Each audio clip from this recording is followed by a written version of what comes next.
新竹有共学团体咧推广台语，邀请专家带大人囡仔互动思考、开放性讨论，利用这绘本来激头壳探讨无共议题。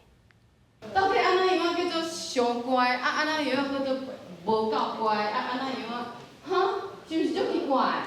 透过互动的方式读绘本，互大家去思考绘本内底想要表达的意思。过程中，互囡仔讲台语，嘛，大人返去厝内，唔干那读绘本，互囡仔听，嘛会使家己编故事。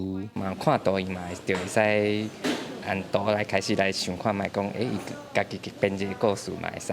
啊嘛有讲，譬如讲这绘本有啥物主题，啊可能伊无讲就一定是啥物看的答案，啊伊可能就会家己想讲，可能是安尼嘛，可能是安尼，就会互伊家己思考。你讲台语故事敢好听？安怎好听？我伫车顶都听台语故事。足趣味的。毋是干那读尔，上好的就是讲，伊即种绘本会安排甲囡仔会开始目头角角讲，为什么会安尼？为什么会安尼？啊，为什么伊讲即款话？为什么伊讲迄款话？吼，囡仔若是有晓记，但是要甲你追问的时阵，你着通甲囡仔同齐来思考，同齐来讨论。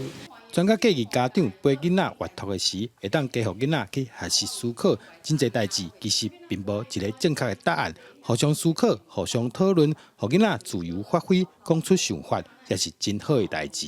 每一个人会当有家己的创意，吼，创意安尼，虽然想法无共的时阵，咱都有可能无一定其中一个人，还是其中一个想法，向走出来讲，这可能就是未来的另外一种可能。透过互动阅读的方式，互囡仔伫阅读的过程中增加思考能力、甲理解能力。教育专家讲，这对囡仔未来发展会有真大的帮助。记者杜君豪，新竹报道。